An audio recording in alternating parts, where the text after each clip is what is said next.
Il riait de mon dossier, pensant que j'étais là pour mendier. Mais en voyant le sceau, le notaire a appelé la police. Il ne savait pas que mamie m'avait donné la clé de leur cellule. Mes parents ont éclaté de rire quand ils m'ont vu entrer dans l'étude du notaire, vêtu de mon tailleur gris strict, le visage fermé. Ils pensaient sincèrement que j'étais là pour mendier une part du gâteau, pour ramasser les miettes de l'héritage de ma grand-mère. Mon père, Amaury, a ajusté sa fausse Rolex en ricanant, tandis que ma mère, Bérénice, levait les yeux au ciel avec ce mépris théâtral qu'elle perfectionne depuis 30 ans. Ma sœur cadette, Félicie, était trop occupée à filmer sa tenue de deuil haute couture pour TikTok pour me saluer. Il ne se doutait pas une seconde que le dossier rouge posé sur mes genoux, scellé à la cire, ne contenait pas une demande d'aide, mais les preuves irréfutables qui allaient transformer leur rêve de richesse en un cauchemar carcéral. Le notaire allait bientôt entrer, et leur rire allait se figer dans leur gorge pour toujours. Bonjour à tous et bienvenue sur notre chaîne. C'est un plaisir de vous retrouver pour cette nouvelle histoire de vengeance familiale qui va vous glacer le sang. Avant de découvrir ce que contenait ce mystérieux dossier rouge, j'aimerais savoir d'où vous écoutez cette histoire aujourd'hui. Est-ce que vous êtes à Paris, à Montréal, à Bruxelles ou ailleurs? Et quelle heure est-il chez vous en ce moment? Dites-le moi dans les commentaires ci-dessous, j'adore lire vos réponses. L'étude de Maître Cyprien était située dans un immeuble haussmannien du centre de Nantes. C'était un endroit conçu pour intimider, avec ses boiseries en chêne sombre, ses tapis persans épais qui étouffaient le bruit des pas et cette odeur persistante de cire d'abeille et de vieux papier. C'était l'odeur de l'argent ancien, celui qui se transmet de génération en génération dans le silence. Je me suis assise sur l'un des fauteuils en cuir, à l'écart de ma famille. J'ai posé mon cartable en cuir sur mes genoux, mes mains jointes par-dessus pour cacher leur léger tremblement. Ce n'était pas de la peur. C'était de l'adrénaline. L'adrénaline froide et calculatrice que je ressentais avant chaque audit financier majeur dans mon travail. En face de moi, le spectacle était pathétique. Amaury, mon père, portait un costume noir qui semblait coûter une fortune mais qui, si on regardait de près les coutures, trahissait son origine prête-à-porter bas de gamme. Il s'échinait à projeter l'image du patriarche endeuillé mais digne, un rôle qu'il jouait mal.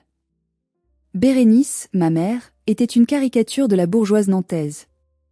Elle portait un chapeau à voilette totalement inapproprié pour une simple lecture de testament, et elle passait son temps à vérifier son reflet dans l'écran de son téléphone. Quant à Félicie, ma sœur de 26 ans, l'enfant doré, la princesse de la famille, elle mâchait un chewing-gum avec une nonchalance étudiée. Elle tapotait frénétiquement sur son écran, probablement en train de répondre à ses abonnés qui lui présentaient leurs condoléances virtuelles pour une grand-mère qu'elle n'avait pas visitée depuis 2 ans. Tiens, a lancé Amaury, sa voix résonnant trop fort dans le silence feutré. Héloïse est descendue de sa tour d'ivoire parisienne. Le billet de TGV n'était pas trop cher pour tes finances? Je n'ai pas répondu. J'ai continué à fixer le tableau de chasse à court accroché au mur. Laisse-la, chérie, a susurré Bérénice, mais assez fort pour que je l'entende. Elle espère sûrement que maman lui a laissé de quoi payer son loyer ce mois-ci. Tu sais bien que la vie à Paris est hors de prix pour les gens ordinaires. Félicie a pouffé de rire, sans lever les yeux de son téléphone. Grave. J'espère juste qu'elle ne va pas faire une scène si elle n'a rien. C'est gênant pour ma story. Le mépris. C'était la monnaie courante de notre famille. Ils pensaient que j'étais là pour demander. Ils pensaient que j'étais la fille prodigue, l'échec, celle qui comptait les centimes parce qu'elle n'avait pas l'ambition de la famille. Ils ne savaient pas que je gagnais 3 fois leur revenu combiné en tant qu'auditrice financière forensique. Ils ne savaient pas que mon silence n'était pas de la soumission, mais de la stratégie. J'ai caressé la couverture cartonnée du dossier rouge dans mon sac. Sous mes doigts, je pouvais sentir le relief du sceau de cire. Le sceau de la famille de ma grand-mère, utilisé uniquement pour les documents de la plus haute importance. La porte massive en chêne s'est ouverte. Maître Cyprien est entré. C'était un homme d'une 60aine d'années, aux cheveux gris fer et au visage grave. Il tenait dans ses mains une chemise bleu standard. Il avait l'air épuisé, comme un homme qui porte un secret trop lourd. Il nous a salués d'un hochement de tête professionnel, mais quand son regard a croisé le mien, j'ai vu une lueur imperceptible. Il savait que quelque chose clochait, mais il ignorait l'ampleur de la déflagration que je m'apprêtais à déclencher. Amaury s'est redressé, bombant le torse. « Maître, nous sommes prêts. Essayons de faire vite, nous avons une réservation pour le déjeuner au manoir. » Il était tellement sûr de lui. Tellement sûr que l'argent allait couler à flot d'ici midi. J'ai pris une profonde inspiration. L'odeur de la cire d'abeille m'a rappelé la maison de ma grand-mère, et avec elle, la promesse que je lui avais faite. Non, papa. Tu n'iras pas déjeuner au manoir aujourd'hui. Pour comprendre pourquoi une fille peut s'asseoir calmement dans une pièce en attendant de détruire ses parents, il faut remonter le temps. Il faut comprendre la comptabilité macabre de mon enfance. Dans la plupart des foyers, l'amour est inconditionnel. Chez nous, c'était une transaction. J'ai grandi avec un livre de comptes invisible au-dessus de ma tête. Je n'étais pas une enfant, j'étais un investissement à faible rendement.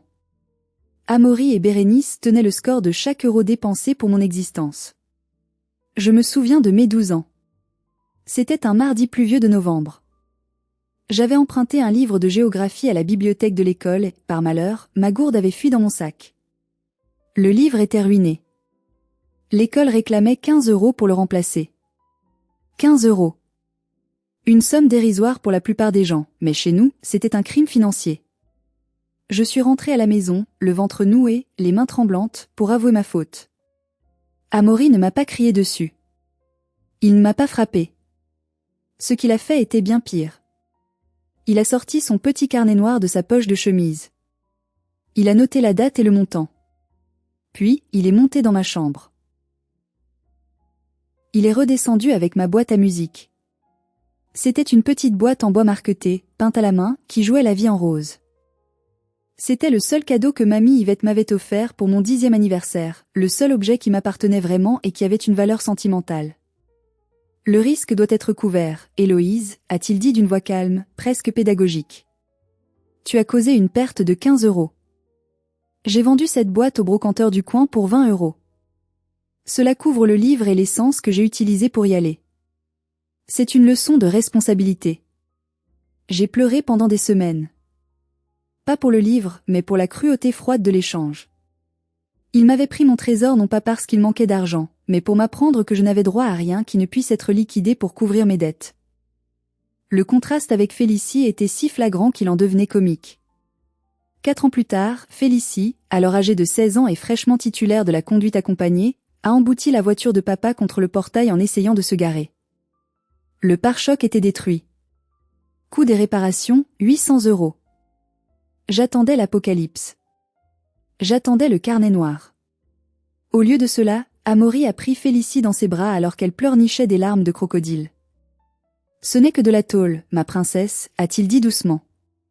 L'important, c'est que tu n'aies rien. On ne va pas gâcher ton week-end pour ça. Quand j'ai demandé, 6 mois plus tard, si je pouvais avoir un appareil dentaire parce que mes dents se chevauchaient et me faisaient mal, Bérénice m'a regardé comme si j'avais demandé un voyage sur la Lune. C'est purement esthétique, Héloïse. Et franchement, vu tes résultats en mathématiques cette année, je ne pense pas que ce soit un investissement judicieux. Apprends à sourire la bouche fermée, ça te donnera un air mystérieux. C'est ce jour-là que j'ai décidé de mon avenir. J'ai compris que dans ce monde, ce qui contrôle les chiffres contrôle le pouvoir. Je n'ai pas choisi de devenir auditrice financière par passion pour les tableurs Excel. Je l'ai choisi par instinct de survie. Je voulais comprendre les flux d'argent mieux qu'eux. Je voulais être capable de tracer chaque centime, de débusquer chaque mensonge caché derrière une colonne de chiffres. Je suis partie de la maison à 18 ans, le jour même de ma majorité. J'ai travaillé comme serveuse, j'ai fait du tutorat, j'ai vécu dans des chambres de bonne insalubre pour payer mes études. Je n'ai jamais demandé un centime. Et eux, ils ne m'ont jamais rien proposé. Mais ils observaient. Quand j'ai commencé à avoir du succès, quand j'ai décroché mon poste à la Défense, le ton a changé. Soudain, j'étais notre fille qui réussit à Paris. Mais je savais que ce n'était pas de la fierté. C'était de l'anticipation. Ils attendaient le retour sur investissement. Ils attendaient que je commence à payer les dividendes de mon existence. Sauf que j'avais un autre plan. Et ce plan commençait et finissait avec la seule personne qui m'avait jamais aimé sans condition, mamie Yvette. Mais je ne savais pas encore que pour la sauver, ou du moins pour sauver sa mémoire, je devrais utiliser toutes les compétences que j'avais acquises pour détruire ma propre famille. Si la maison de mes parents à Nantes était un temple du faux-semblant, la maison de mamie Yvette à Guérande était un sanctuaire de vérité. C'était une chaumière traditionnelle, aux murs de granit épais et au toit de chaume, posée à l'orée des marais salants. L'air y sentait l'iode, le sel et la fumée de bois. Mamie Yvette n'était pas une grand-mère gâteau. C'était une femme de la terre, ou plutôt du sel. Elle avait les mains rugueuses, le dos un peu voûté par des années de labeur, et des yeux bleus perçants qui voyaient à travers les mensonges comme un laser à travers le verre. C'est là que je me réfugiais dès que je le pouvais. C'est là que j'ai appris que la valeur d'une chose ne se mesure pas à son étiquette de prix. Regarde tes parents, me disait-elle souvent en retournant ses galettes de sarrasin sur le biligue. Ils sont comme des tonneaux vides, Héloïse. Ils font beaucoup de bruit quand on tape dessus, mais il n'y a rien dedans. L'argent, pour eux, c'est un déguisement. Pour nous, c'est un outil. Ne deviens jamais esclave de l'apparence. Elle m'a appris à réparer une toiture après une tempête. Elle m'a appris à cultiver un potager. Elle m'a appris l'indépendance. Elle était riche, bien plus riche que mes parents ne le soupçonnaient, mais sa richesse était dans la terre, dans des placements sûrs et discrets, pas dans des voitures de luxe ou des sacs à main. Mais le temps est un voleur cruel. À 84 ans, la santé de mamie Yvette a commencé à décliner. Sa mémoire vacillait par moments. Elle oubliait où elle avait posé ses lunettes, elle répétait les mêmes histoires. C'est à ce moment-là que les vautours ont commencé à tourner. Pendant des années, Amaury et Bérénice trouvaient 1000 excuses pour ne pas venir la voir. C'est trop loin, 1 heure de route, ça sent le vieux, il n'y a pas de réseau pour Félicie. Mais dès que le médecin a prononcé le mot déclin cognitif léger, leur emploi du temps s'est miraculeusement libéré. Ils ont commencé à venir tous les week-ends. Mais ils ne venaient pas pour l'aider à jardiner ou pour écouter ses histoires. Ils venaient pour faire l'inventaire. Je les voyais. Je voyais Bérénice caresser les meubles anciens non pas avec affection, mais avec l'œil d'un commissaire-priseur évaluant une enchère. Je voyais Amaury fouiller dans les tiroirs du bureau sous prétexte de mettre de l'ordre dans la paperasse administrative. Je me souviens d'un dimanche particulier. J'étais dans la cuisine, en train de faire la vaisselle. J'ai entendu Amaury dans le salon. « Maman, tu sais, cette maison est devenue trop grande pour toi. L'entretien est un gouffre. On devrait penser à vendre, te trouver quelque chose de plus, moderne. Plus près de nous. On pourrait gérer ton argent, l'investir pour que tu aies une fin de vie confortable. » J'ai vu mamie se raidir sur son fauteuil. Je suis née dans cette maison, je mourrai dans cette maison, Amaury. Et mon argent est très bien là où il est. Amaury a soupiré, ce soupir exaspéré qu'il utilisait quand je demandais des fournitures scolaires. Tu es têtue, maman. On veut juste ton bien. Ton bien. C'est l'expression favorite des manipulateurs quand ils veulent s'emparer de ce qui vous appartient. Je suis intervenue ce jour-là. Je suis entrée dans le salon, les mains encore pleines de mousse. Elle a dit non, papa. Respecte ça. Il s'est tourné vers moi, les yeux plissés de colère. Toi, ne te mêle pas des conversations d'adultes. Tu ne connais rien à la gestion d'un patrimoine.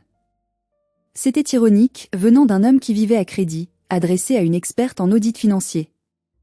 Mais je n'ai rien dit. J'ai juste échangé un regard avec mamie. Elle m'a fait un petit clin d'œil imperceptible. Elle n'était pas aussi perdue qu'il le croyait. Pas encore. Je voudrais faire une pause ici et vous poser une question sincère. Si vous aviez été à ma place, voyant vos parents commencer à manipuler une grand-mère vulnérable pour son argent, qu'auriez-vous fait? Auriez-vous confronté vos parents violemment au risque d'être bannis de la famille et de ne plus pouvoir voir votre grand-mère? Ou auriez-vous, comme moi, choisi de jouer le jeu, d'observer et de rassembler des preuves en silence? Dites-moi ce que vous auriez fait dans les commentaires. J'ai vraiment besoin de savoir si j'étais la seule à penser comme ça.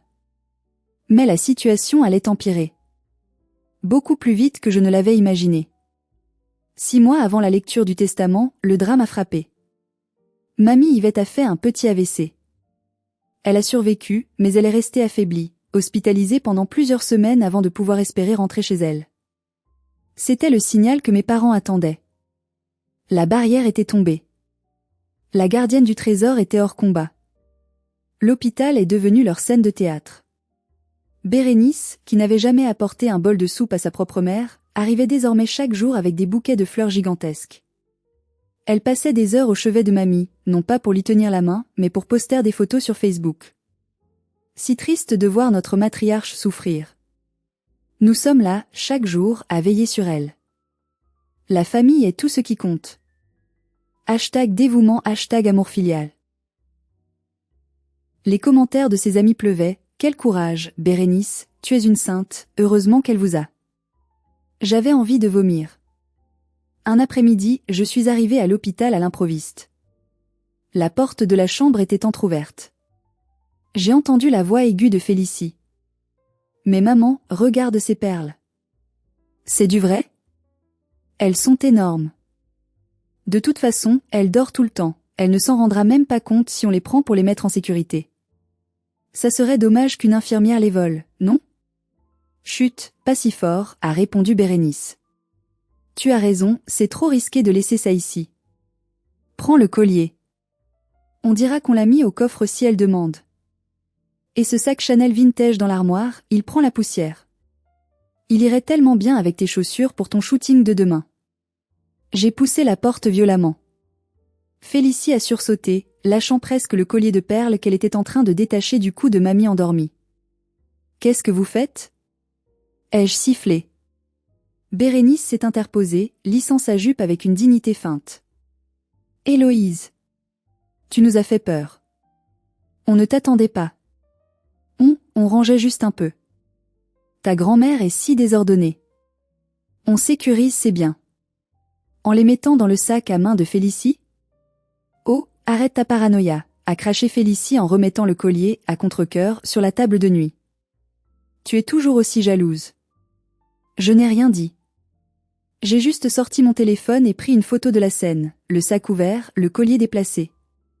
Elles m'ont foudroyé du regard, mais elles n'ont rien dit. Elles savaient que je ne jouais pas. Mais le pire n'était pas le vol de bijoux. Le pire était ce qui se passait dans les coulisses financières.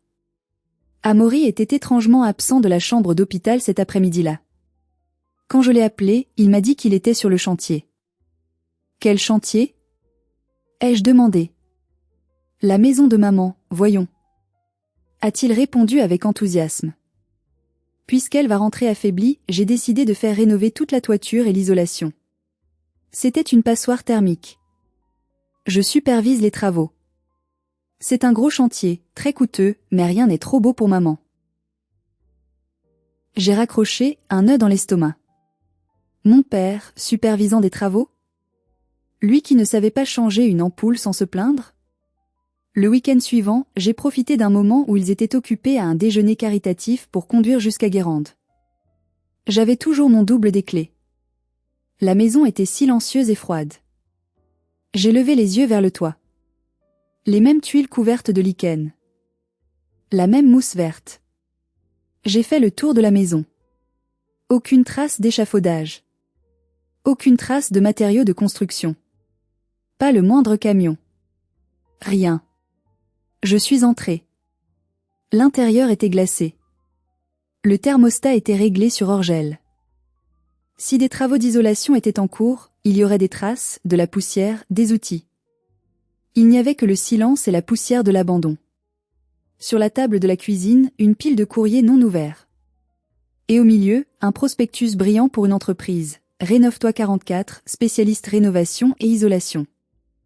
L'adresse était une boîte postale à Nantes. J'ai senti le sang battre dans mes tempes. Il n'y avait pas de travaux. Il n'y avait pas de rénovation. Il n'y avait qu'un mensonge gigantesque. Et si Amaury mentait sur les travaux, cela ne pouvait signifier qu'une chose, il avait trouvé un moyen d'accéder à l'argent de mamie pour payer ses travaux fantômes. J'ai sorti mon ordinateur portable de mon sac. J'ai posé mes mains sur le bois froid de la table de cuisine de ma grand-mère. C'était fini d'être la petite fille passive. L'auditrice financière venait d'entrer en scène. Dans mon métier, on dit souvent que les chiffres ne mentent pas, mais que les menteurs adorent les chiffres. Ils pensent pouvoir les manipuler, les cacher, les faire disparaître. Mais ils laissent toujours des traces. Une signature numérique, une incohérence temporelle, un virement qui ne colle pas. Mon travail consiste à trouver ces traces. J'ai commencé par Rénove-toi 44. J'ai accédé aux bases de données du registre du commerce et des sociétés. C'était un jeu d'enfant. L'entreprise avait été immatriculée il y a exactement 3 semaines. Le statut? Une SARL au capital de 1 euro. Le gérant? Un certain monsieur Kevin D, un nom que je ne connaissais pas, probablement un homme de paille. Mais l'adresse de contact secondaire? C'était le numéro de portable professionnel de mon père. Bingo! Mais pour prouver le vol, il me fallait les relevés bancaires. Je n'avais pas procuration sur les comptes de mamie. Mais je savais où chercher. Mes parents étaient négligents. Ils se croyaient intouchables. Je suis retournée à Nantes le mardi suivant, prétextant vouloir récupérer des vieux cartons de livres dans le garage de mes parents. Ils m'ont laissé entrer avec dédain, trop occupés à préparer leur soirée au casino de la Baule. Fais vite, on doit partir à 18h, a aboyé Amaury. Dès qu'ils ont eu le dos tourné, je n'ai pas cherché des livres. Je suis allée directement vers la poubelle de recyclage jaune dans l'arrière-cuisine. Bérénice était maniaque sur le tri sélectif, mais stupide sur la sécurité des données. J'ai plongé mes mains gantées dans le papier. J'ai trouvé des enveloppes de la banque de mamie. Elles avaient été ouvertes, les relevés sortis, puis déchirés en 4 ou 5 morceaux grossiers. Pas de broyeuse. Trop d'efforts pour eux. J'ai fourré les morceaux de papier dans mon sac et je suis partie. De retour dans mon petit appartement parisien, j'ai passé la nuit à reconstituer le puzzle avec du ruban adhésif transparent. Ce que j'ai vu m'a fait froid dans le dos. Le compte épargne de mamie, celui qu'elle gardait pour les coups durs, était en train d'être siphonné.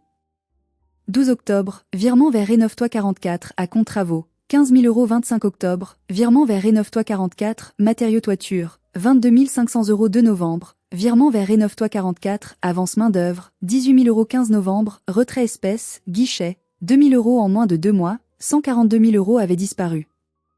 J'ai regardé les chèques scannés joints au relevé. La signature en bas était Yvettel, mais elle était tremblante, hésitante. Pire encore, sur l'un des chèques, j'ai noté une légère marque d'enfoncement, comme si quelqu'un avait appuyé fort sur le stylo, ou peut-être guidé une main qui ne voulait pas, ou ne pouvait pas, écrire. J'ai superposé les dates. Le 2 novembre, jour du virement de 18 000 € pour main d'œuvre, Félicie avait posté une vidéo de haul déballage de luxe sur YouTube, un sac Dior, des chaussures Louboutin, et un week-end spa pour elle et maman. Coût estimé environ 18 000 €. La colère m'a envahi. Une colère froide, précise, méthodique. Ce n'était pas seulement du vol. C'était de l'abus de faiblesse sur une personne vulnérable. C'était criminel. Mais je savais que si j'allais voir la police maintenant, mes parents trouveraient une excuse. Ils diraient que mamie avait donné son accord verbal, qu'elle voulait les gâter avant de partir. Ils diraient que je suis la fille jalouse qui invente des histoires. Sans le témoignage de mamie, c'était ma parole contre la leur, et ils avaient le talent des manipulateurs pour se faire passer pour des victimes. J'avais besoin de mamie. J'avais besoin de savoir si elle savait. J'ai repris le train pour Nantes le lendemain soir. Je suis arrivée à l'hôpital à 21h, bien après les heures de visite. Je connaissais l'infirmière de nuit, une ancienne camarade de lycée. Je l'ai suppliée. Elle m'a laissé entrer pour 10 minutes. Mamie était éveillée. Elle regardait le plafond, petite et fragile dans ce grand lit blanc. Quand elle m'a vue, ses yeux se sont éclairés, puis assombris de peur. « Tu sais, n'est-ce pas » a-t-elle murmuré avant même que je ne parle. « Tu as vu les chiffres » J'ai pris sa main. Elle était froide. J'ai vu, mamie. Ils te volent. Ils ont créé une fausse entreprise.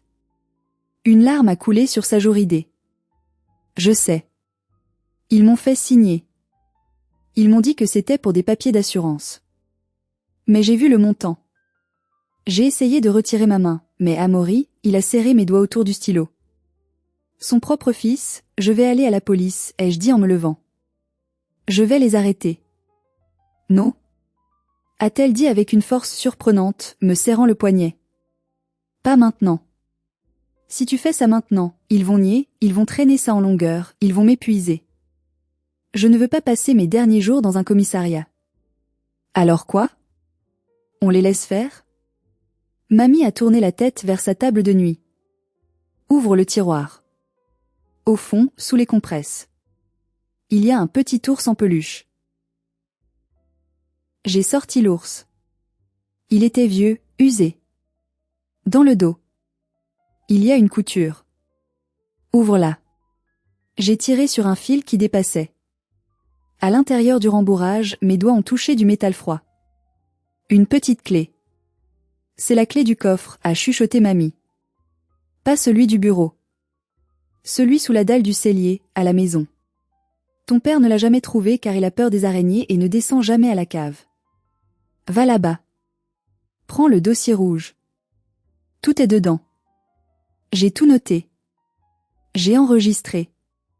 Elle a dû reprendre son souffle, épuisée. Ne dis rien. Laisse-les croire qu'ils ont gagné. Laisse-les rire. Et le jour du testament, donne le dossier à maître Cyprien. Promets-moi, Héloïse. Promets-moi d'attendre le moment parfait. J'ai serré la clé dans ma main jusqu'à ce qu'elle m'entaille la peau. Je te le promets, mamie.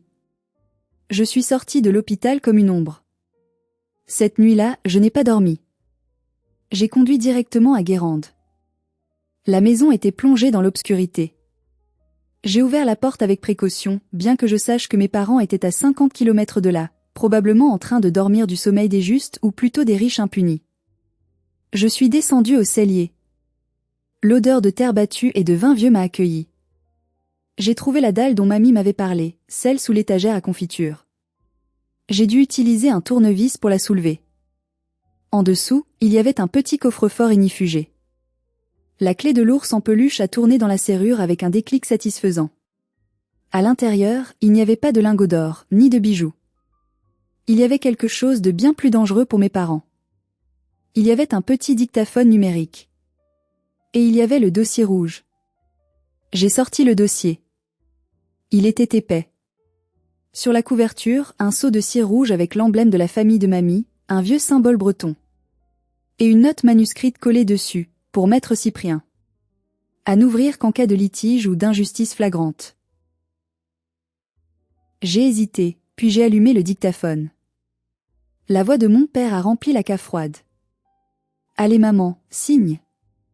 Arrête de faire ta difficile. C'est notre argent de toute façon, on ne fait qu'anticiper l'héritage. Tu n'en as plus besoin, tu vas mourir bientôt.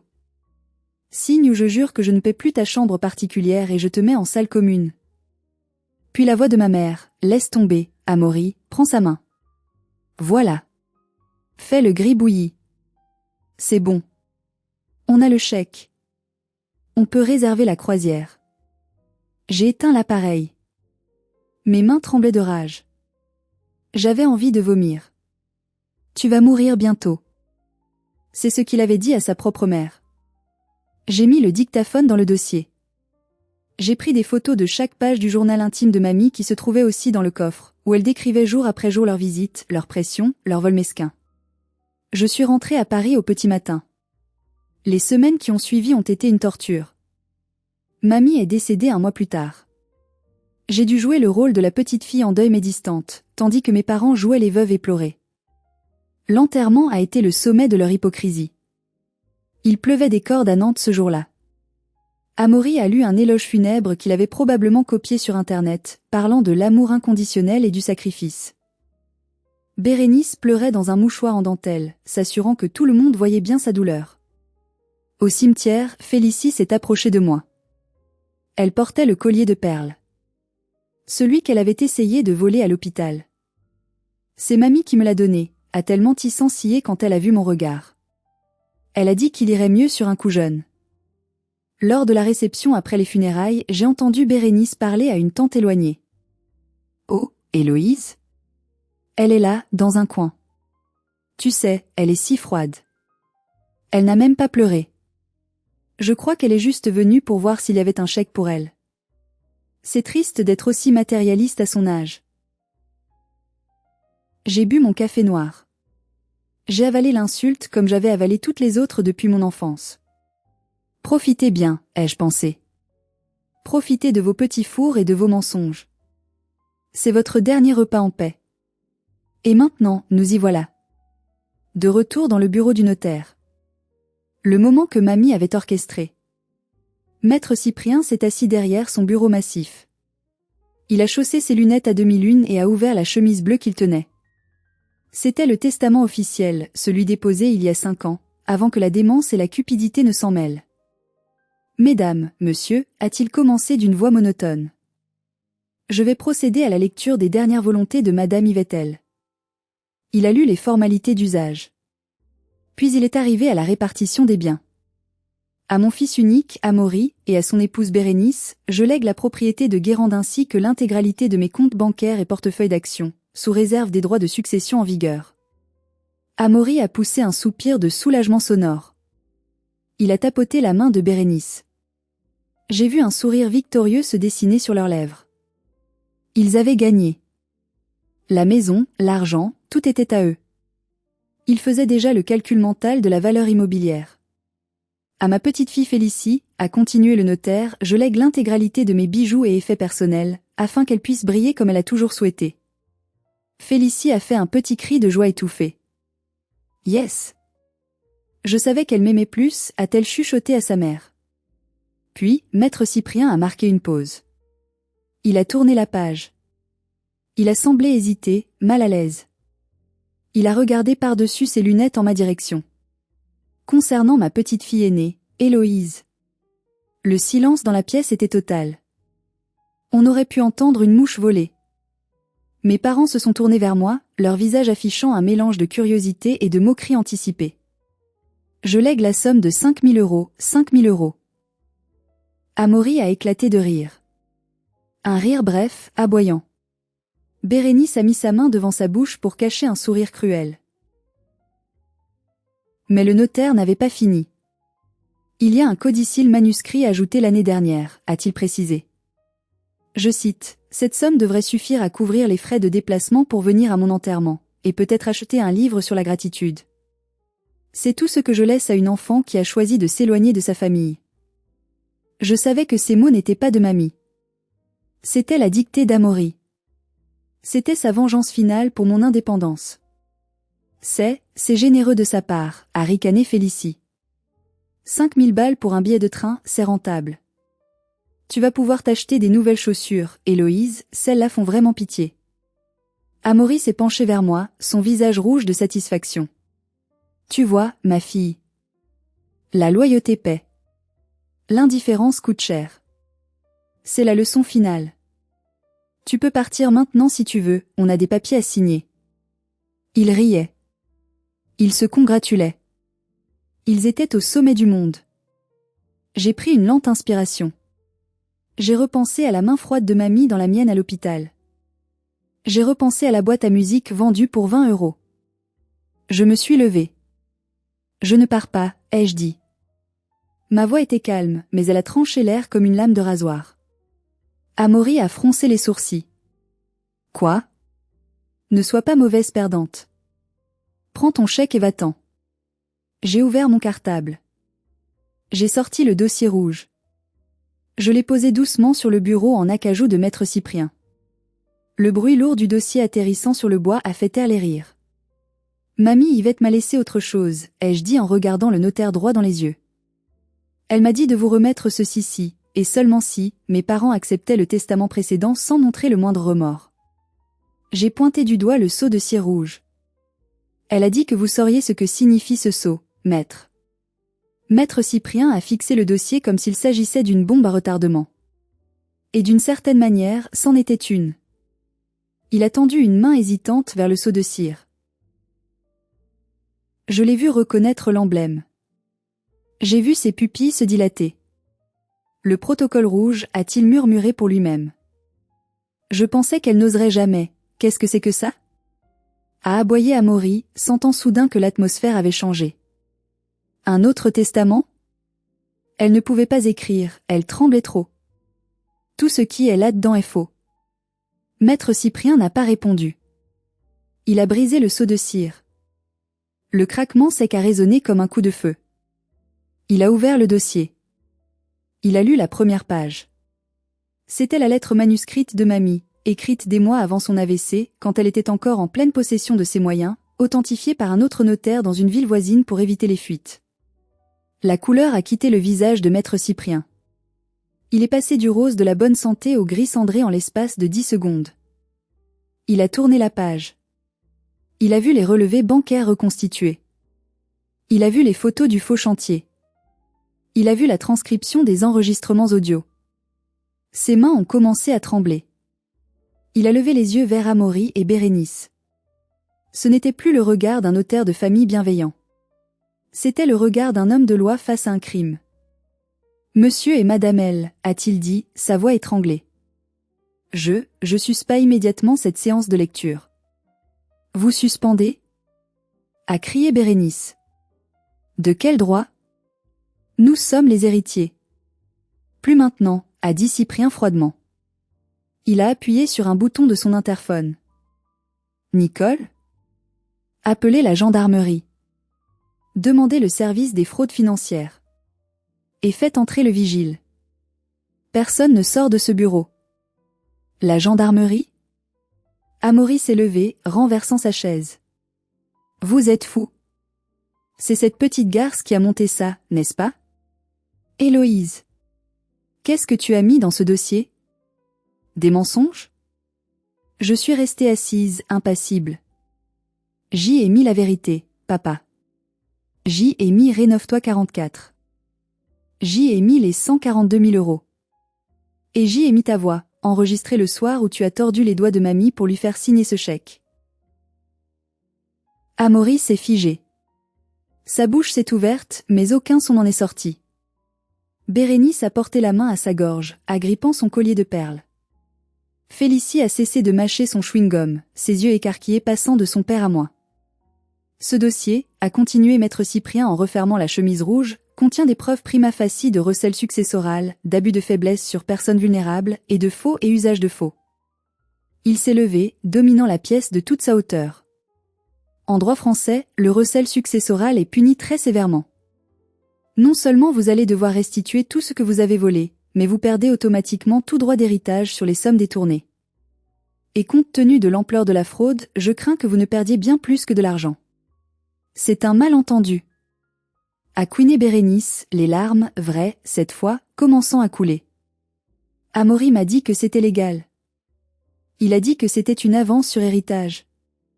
Tais-toi. A hurlé Amaury à sa femme. Tais-toi, espèce d'idiote. Le masque était tombé. La famille parfaite n'existait plus. Il ne restait que des rats se mordant entre eux alors que le navire coulait. Le vigile est entré. Monsieur, madame, veuillez vous asseoir et ne touchez à rien en attendant la police. J'ai regardé mon père. Il s'est effondré sur sa chaise, le visage enfoui dans ses mains. Tu as tout détruit, a-t-il murmuré à travers ses doigts. Tu as détruit ta propre famille pour de l'argent. Non, papa, ai-je répondu doucement. Je n'ai rien fait pour l'argent. J'ai 34 ans, je gagne ma vie. J'ai fait ça pour mamie. Et pour la petite fille de 12 ans à qui tu as volé une boîte à musique. On pourrait penser que l'histoire s'arrête là, avec l'arrivée de la police. Mais les narcissiques ne s'avouent jamais vaincus. Quand ils sont acculés, ils attaquent. C'est ce qu'on appelle le Darvaux, déni, nier, attaque, attaquer, et reverse victime end offendé, inverser la victime et le coupable. Les semaines qui ont suivi la lecture du testament ont été un enfer. Le procureur a ouvert une enquête, et tous les comptes de mes parents ont été gelés. Privés de leurs ressources, acculés par la honte dans leur cercle social nantais, ils sont devenus enragés. Ils ne pouvaient pas m'attaquer physiquement, alors ils ont attaqué ma réputation. Un matin, je suis arrivée à mon bureau à la Défense. Mon badge ne fonctionnait pas. L'agent de sécurité, habituellement souriant, m'a regardé avec gêne et m'a demandé de le suivre au RH. Mon directeur et la DRH m'attendaient. Ils avaient un dossier sur la table. Héloïse, nous avons reçu une plainte grave, a dit la DRH. Un courrier anonyme, mais très détaillé, nous accusant d'utiliser les ressources logicielles de l'entreprise pour fabriquer de faux documents bancaires afin d'extorquer de l'argent à ta famille. Il y a aussi des allégations selon lesquelles tu aurais manipulé ta grand-mère sénile. J'ai regardé les preuves. C'étaient des captures d'écran trafiquées, des montages grossiers que Félicie avait probablement faits sur Photoshop. C'est mon père, ai-je dit calmement. Il est sous le coup d'une enquête criminelle pour abus de faiblesse. Il essaie de me discréditer. C'est possible, a dit mon directeur. Mais Héloïse, nous sommes un cabinet d'audit. La probité est notre fonds de commerce. Tant que cette affaire n'est pas éclaircie, nous devons te mettre à pied. Je suis sortie de la tour avec mon carton d'affaires personnel, sous le choc. Ils avaient réussi à toucher ce que j'avais de plus précieux, mon intégrité professionnelle. En rentrant chez moi, j'ai ouvert TikTok. Félicie avait posté une vidéo. Elle pleurait face caméra, sans maquillage, pour faire plus vrai. Ma sœur est un monstre. Elle a profité de la maladie d'Alzheimer de ma grand-mère pour lui faire signer de faux papiers. Elle veut nous mettre à la rue. Elle a toujours été jalouse de moi. S'il vous plaît, aidez-nous à payer nos avocats. On a ouvert une cagnotte. La vidéo avait 50 000 vues. Les commentaires étaient horribles. Quelle sorcière, courage à vous, la sœur mérite la prison. J'ai senti une vague de désespoir m'envahir. Ils étaient en train de gagner la bataille de l'opinion publique. Ils criaient plus fort que moi. J'ai failli craquer. J'ai failli appeler Amaury pour lui dire « D'accord, je retire ma plainte, laissez-moi juste mon travail. » Mais mon téléphone a sonné. C'était Maître Soline, l'avocate que j'avais engagée sur les conseils de Maître Cyprien. Une femme redoutable, surnommée le requin au barreau. « Héloïse ? J'ai vu la vidéo de ta sœur. Et j'ai su pour ton travail. Je n'en peux plus, Soline. Ils vont me détruire. » Non, a répondu Soline avec un petit rire sec. Ils viennent de nous donner l'arme fatale. En t'attaquant publiquement, en envoyant ce courrier à ton employeur, ils commettent un délit de dénonciation calomnieuse et de diffamation. Et surtout, ils montrent aux juges qu'ils n'ont aucun remords. Ils creusent leur propre tombe, Héloïse. Sèche tes larmes. On va contre-attaquer. Et on ne va pas faire de vidéo TikTok. On va utiliser la loi. Le procès a eu lieu 6 mois plus tard. L'ambiance dans la salle d'audience n'avait rien à voir avec le cirque des réseaux sociaux. Ici, il n'y avait pas de filtre, pas de like, pas de commentaires. Il n'y avait que des faits. Amaury et Bérénice étaient assis sur le banc des accusés. Ils avaient l'air vieillis, diminués. Leurs vêtements de luxe avaient été vendus pour payer leur avocat. Ils portaient des tenues grises, ternes. Félicie n'était pas venue. Elle avait migraine. L'avocat de mes parents a tenté de plaider l'incompréhension. Monsieur le juge, mes clients sont des enfants aimants qui ont simplement voulu gérer le patrimoine de leur mère de manière proactive. Il n'y a jamais eu d'intention de nuire. Les fonds ont été utilisés pour le train de vie de la famille, ce que Madame Yvette aurait voulu. C'est là que Maître Soline s'est levé. Monsieur le Président, l'amour filial ne s'exprime généralement pas par la création de sociétés écrans aux îles Vierges. Elle a projeté sur l'écran du tribunal les relevés GPS de la voiture d'Amaury que la police avait saisie. Voici la localisation de l'accusé le 25 octobre, jour où un virement de 22 500 € a été effectué pour des matériaux de toiture. Était-il chez un fournisseur de matériaux? Non. Le véhicule était stationné devant le casino Barrière de Deauville pendant 8 heures. Un murmure a parcouru la salle. Amaury a baissé la tête. Et voici les enregistrements audio, a continué Soline. Elle a appuyé sur lecture. La voix d'Amaury a résonné, cruelle et claire, elle ne s'en rendra même pas compte. Elle est gâteuse. J'ai vu Bérénice se mettre à pleurer silencieusement. Elle a regardé son mari avec une haine pure. C'était le moment où l'alliance se brisait. Le juge, un homme sévère aux lunettes cerclées d'écailles, a rendu son verdict après 1 heure de délibéré. Monsieur et Madame L, les preuves sont accablantes. Vous avez profité de la vulnérabilité de votre mère pour vous enrichir personnellement, tout en tentant de déshériter votre fille aînée par des manœuvres frauduleuses. Le juge a pris une grande inspiration. La Cour vous reconnaît coupable d'abus de faiblesse et de recel successoral. En conséquence, vous êtes condamné à restituer l'intégralité des 142 000 € détournés à la succession, avec intérêt. En application de l'article 778 du Code civil, vous êtes privé de toute part sur les biens recelés. Cela signifie que la somme détournée revient intégralement à l'autre héritière, Mademoiselle Héloïse. Vous êtes condamné à 18 mois de prison avec sursis et 50 000 € d'amende chacun. Vous devrez verser 20 000 € de dommages et intérêts à Mademoiselle Héloïse pour dénonciation calomnieuse et préjudice moral. Le marteau a frappé. C'était fini. Amaury s'est tourné vers moi. Ses yeux étaient injectés de sang. Tu es contente? Tu nous as mis à la rue. On va devoir vendre la maison de Nantes pour payer tout ça. On n'a plus rien. On était parents. Je l'ai regardé, et pour la première fois de ma vie, je n'ai pas vu un géant effrayant. J'ai vu un petit homme pathétique et cupide. Vous avez encore votre liberté, papa. C'est plus que ce que vous vouliez laisser à mamie. La vente de la maison de mes parents a été rapide. Ils ont dû liquider 30 ans de vie bourgeoise pour payer leurs dettes judiciaires et me rembourser. Ils ont déménagé dans un petit appartement 2 pièces en banlieue. Félicie a dû trouver un vrai travail. Je crois qu'elle est vendeuse dans une boutique de prêt-à-porter maintenant. Elle m'a bloqué sur tous les réseaux sociaux, ce qui est, honnêtement, le plus beau cadeau qu'elle pouvait me faire. Quant à moi, j'ai récupéré mon poste. Mon entreprise, après avoir vu le jugement, m'a présenté des excuses formelles et m'a promu. Ma réputation d'intégrité était désormais gravée dans le marbre judiciaire. Mais ma vraie victoire n'était pas là. Je suis retournée à Guérande un samedi matin de printemps.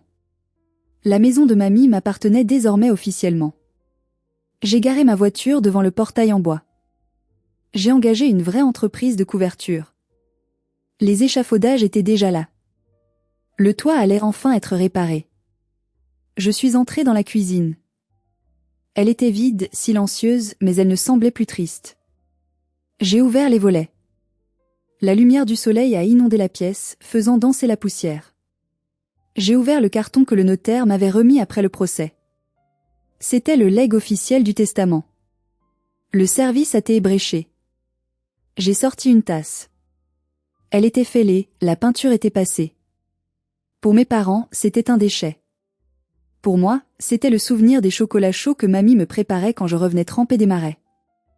J'ai lavé la tasse. J'ai fait bouillir de l'eau. J'ai mis un sachet de thé à la menthe. Je suis sortie m'asseoir sur le vieux banc en pierre devant la maison, face au marais salant qui scintillait sous le soleil. J'ai bu mon thé. Il avait le goût de la liberté. Mon téléphone a vibré. Un message d'un numéro inconnu. C'était Bérénice. Héloïse, on n'arrive pas à payer le chauffage ce mois-ci. Ton père est déprimé. On est ta famille. Tu as touché tout l'argent. Tu ne peux pas nous aider, juste un peu? Pour l'amour de Dieu. J'ai regardé le message. J'ai pensé à la boîte à musique vendue pour 20 €. J'ai pensé au livre de bibliothèque. J'ai pensé à mamie qu'il voulait mettre en salle commune. J'ai répondu, désolé. Mon budget aide familiale est déficitaire depuis 1998. Je ne peux pas couvrir ce risque. C'est une leçon de responsabilité. Puis j'ai bloqué le numéro. J'ai fini mon thé en écoutant le cri des mouettes. Je ne sais pas si je pardonnerai un jour. Probablement pas. Le pardon, c'est pour les erreurs. Ce qu'ils ont fait n'était pas une erreur, c'était un choix délibéré, répété chaque jour pendant des années. Mais je ne ressens plus de haine. La haine, c'est encore un lien. Et je n'ai plus de lien. Je suis juste, quitte. Le grand livre de comptes est enfin équilibré. Solde de tout compte. J'ai gardé la maison de Guérande. Je ne la vendrai jamais. C'est ici que je viendrai quand le monde des chiffres deviendra trop bruyant. C'est ici que je me souviendrai que la vraie valeur ne se trouve pas dans un compte en banque, mais dans la loyauté, dans le respect, et dans le courage de dire la vérité, même quand sa voix tremble. Voilà, c'était mon histoire. L'histoire de comment un simple dossier rouge a fait tomber un château de cartes familial. Merci infiniment d'avoir écouté jusqu'au bout. J'espère que cette histoire vous a rappelé que la justice finit toujours par triompher, même si elle prend parfois des chemins détournés. Si vous avez aimé voir le karma frapper à la porte de mes parents, n'oubliez pas de liker cette vidéo, c'est très important pour soutenir la chaîne. Et surtout, abonnez-vous et activez la cloche pour ne pas rater les prochaines histoires de vengeance. J'ai une dernière question pour vous. Pensez-vous que j'ai été trop dur avec mon dernier message à ma mère? Est-ce que la famille mérite toujours une seconde chance, même après le pire? Dites-moi tout dans les commentaires, je lis chacun d'entre vous. À très bientôt pour une nouvelle histoire.